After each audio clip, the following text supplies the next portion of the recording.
अंदाजा लगाते हैं, कर दौलत से भी कद का सब अंदाजा लगाते हैं। तो मुफलिसी हम दांव पर कांसा लगाते हैं, तो मुफलिसी हम दांव पर कांसा लगाते हैं।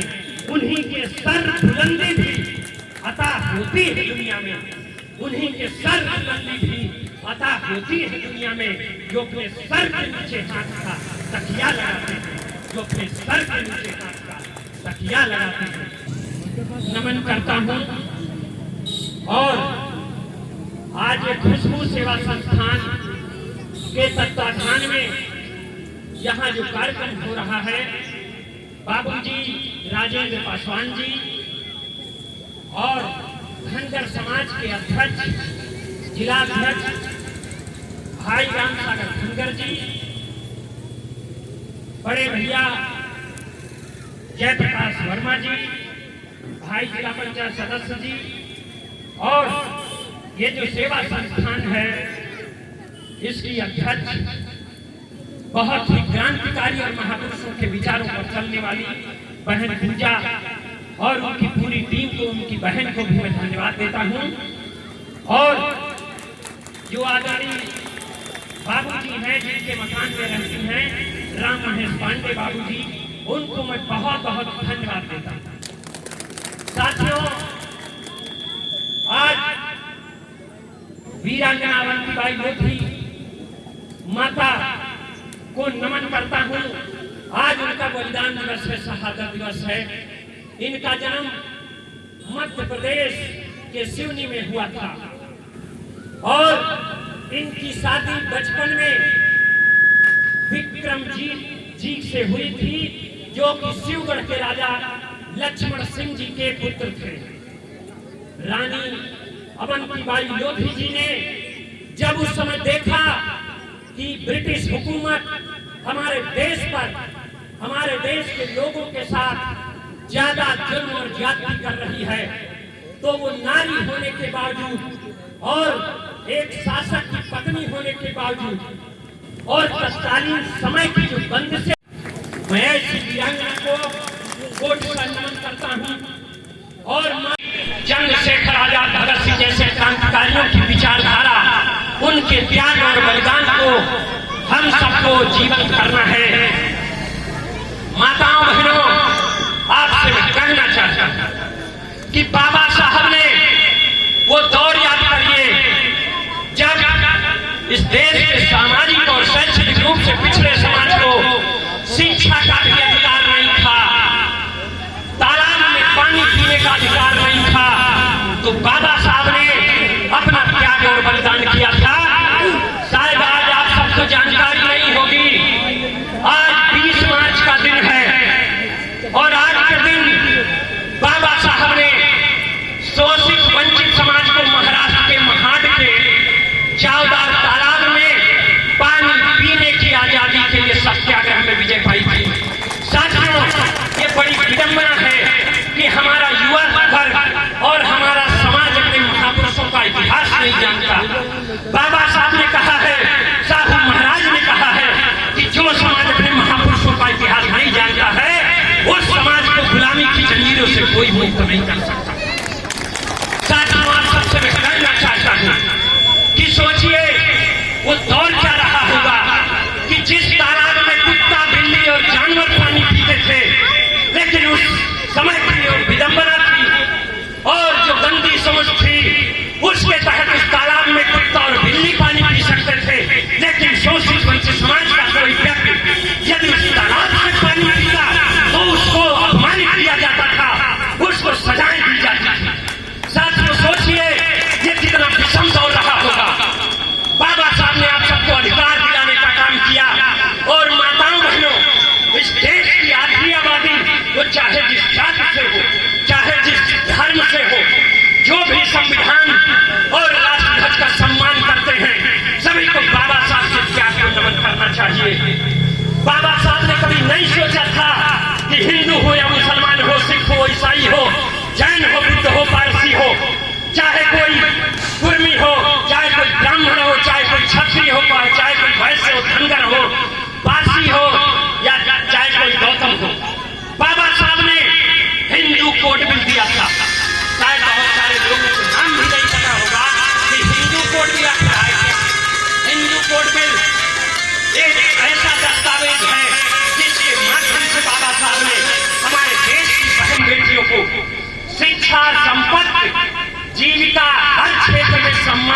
अधिकार देने का काम किया था। आज अगर इस देश में, इस प्रदेश में महिलाएं अगर जो डॉक्टर, इंजीनियर, राष्ट्रपति, प्रधानमंत्री, बीडीसी, एमपी, एमएलए, मिनिस्टर बन रही है, तो ये हिंदू कोड बिल की बदौलत, बाबा साहब के त्याग और बलिदान की बदौलत। वरना सोचिए, जब ये अधिकार नहीं थे, जब शिक्षा का अधिकार नहीं था, तो कोई ऐसी शक्ति, कोई चमत्कार नहीं अवतरित हुए हैं इस देश दुनिया में। सिर्फ महापुरुषों ने अपने त्याग और बलिदान से मानव जाति को विषमता की दलदल से निकालने का काम किया है। तो आप सबसे मैं अपील करता हूं कि महापुरुषों के त्याग और बलिदान को नमन करिए। महापुरुषों को किसी जात में नहीं बांधा जा सकता। भारत के संविधान और राष्ट्रध्वज को सैल्यूट करने वाला, समता मूलक समाज को मानने वाला, साहू फूले और अम्बेडकर की विचारधारा को मानने वाला इस देश का हर नागरिक, वो चाहे हिंदू हो या मुसलमान हो, सिख हो या ईसाई हो, वो हमारा भाई है, हमारे देश का है, हमारे समाज का। साथ में दो लाइन कहना चाहता हूं। जब आप सब बीमार होते हो, अस्पताल में जाते हो, तो कई नई डॉक्टर से कहते हो, यदि आपकी बहन या बेटी की या पत्नी की डिलीवरी होनी होती है, बीएमसी सीएससी जाते हो, तो आप नहीं कहते हो डॉक्टर से यदि मैं कुर्मी हूं तो ये नहीं कहते कुर्मी समाज का खून चढ़ाना या हिंदू या मुसलमान का खून चढ़ाना। यदि कोई बता दो, यदि ये कहते हो तो बता दो। हो सकता है हम समाज में हिंदू मुसलमान के नाम पर जहर होते हैं, लेकिन यदि हो सकता है बीमार हो तो कसाई का खून डॉक्टर चढ़ा के बताओ। तो क्या कहते हो मेरी बहू या बेटी को तुम खून मत चढ़ाना, डिलीवरी न हो चाहे या मर जाए, कहा तो बताओ, नहीं कहते। इसलिए मैं आप सबसे कहना चाहता हूँ साथियों, हिंदू का नहीं, मुस्लिम का नहीं, हिंदू का नहीं। और साथियों, मान्यवर बाबूजी पासवान जी और जो मान्यवर बाबूजी पांडे जी हैं, उन्होंने बड़ा योगदान दिया है। आप सभी साथियों को, हमारी आदि आबादी माताओं को, बहनों को, नौनिहाल बच्चों और युवा साथियों, बड़े बुजुर्गों को नमन करते हुए आप लोगों के सम्मान में 4 लाइन कहते अपनी बात खत्म करूंगा कि गर्व दौलत से ही कद का सब अंदाजा लगाते हैं।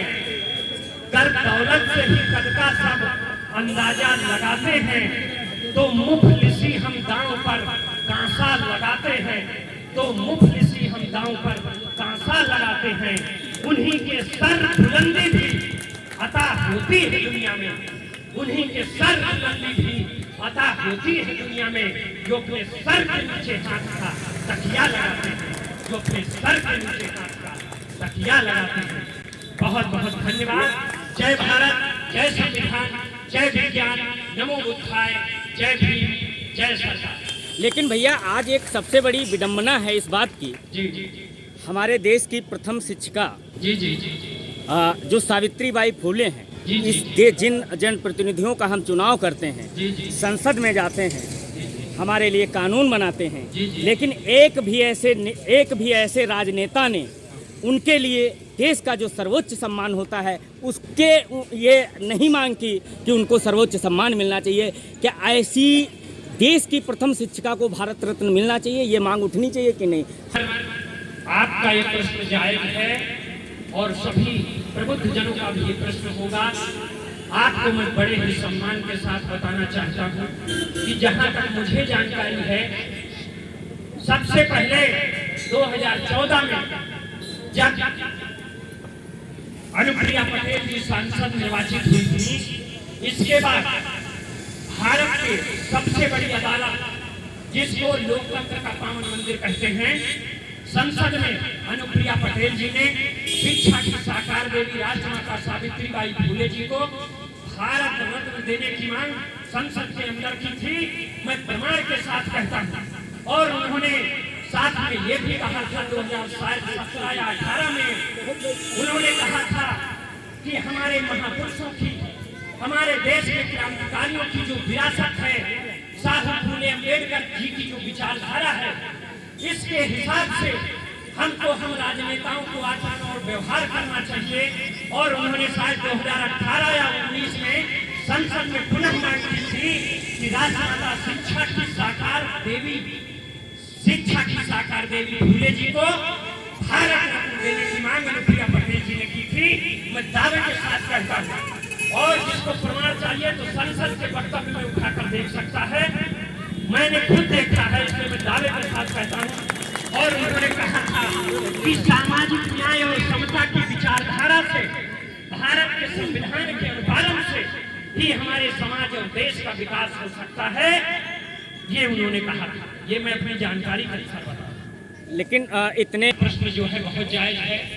मैं सभी उपस्थित जन समाज को मैं बड़ी ही विनम्रता के साथ बताना चाहता हूँ कि वास्तव में इस देश में यदि शिक्षा का अधिकार महिलाओं के लिए, देश की बहन बेटियों के लिए किसी ने तत्कालीन समाज की बंदिशें, अपमान, गोबर, कंडा, पत्थर, कंकड़ खाकर भी यदि महिलाओं को, बहन बेटियों को शिक्षा के लिए जागृत करने का काम किया है, तो वास्तव में शिक्षा की साकार देवी राष्ट्रमाता सावित्रीबाई फूले जी ने।